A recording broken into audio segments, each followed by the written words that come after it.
I know we've spoken before and about your commitment to always training the team, and not only that, but in this conversation as well, it's so clear that all your growth for you and your business seems to be through your people.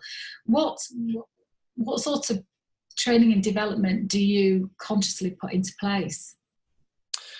So I think one of the things that we do sort of differently here at Georgian House is we're a small business, so we don't have lots of big structure and massive company-wide training programs. But I think that's kind of an advantage for us because everybody has different learning needs and everybody learns differently as well. So it gives us the flexibility to be able to tailor the training programs to the individual and not be bound by everyone has to do this company-wide workshop on doing investigation meetings. Well, there's only kind of 4 people in our business who do those anyway. So we use a lot of different sources online. We do a lot of stuff in apprenticeships and 90-minute training sessions, short and sharp stuff. I think people going on full-day training courses. I've got quite a short attention span, so I'm like, as soon as you've had all the carbs at lunch, I'm finished for anyway. But I think having a much more flexible approach to training development is really important. We've increased our kind of budget for that. We don't really we have a line in the budget where there's a number. It has increased every single year, but every single year we seem to spend more anyway. And we don't really kind of put a restriction on it. I think as long as we feel like it's the right thing to do and we're going to get value out of it, then we do it.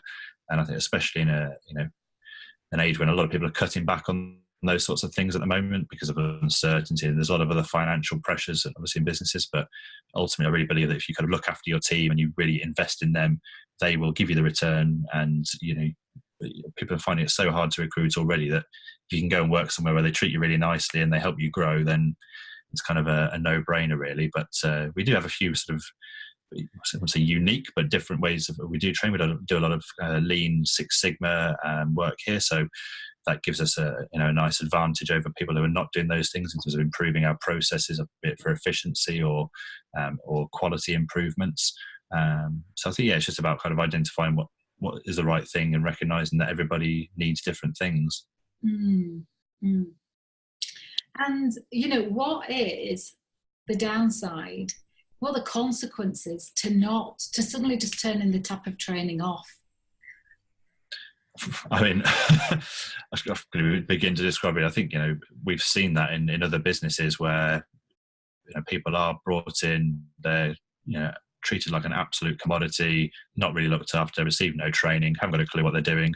And those companies are basically all going into administration now. And I think that's probably kind of the blueprint for how the next sort of 12 to 18 months will go. It's a lot harder, sort of out there, so many people who you're competing against now. But ultimately, the sort of the cream will stay at the top, and I like to think that we are sort of part of that in the way that we treat our team. Mm-hmm. So I think those companies will suffer, and I don't actually feel bad about that because I think it's kind of obvious what you need to do, and the members of those teams will go on and find good jobs elsewhere. Whether it be with us or there's some other great companies out there doing really really good stuff for their teams. So good people will get good jobs, and I think those people who go out of business have only got themselves to blame for that, really. Mm.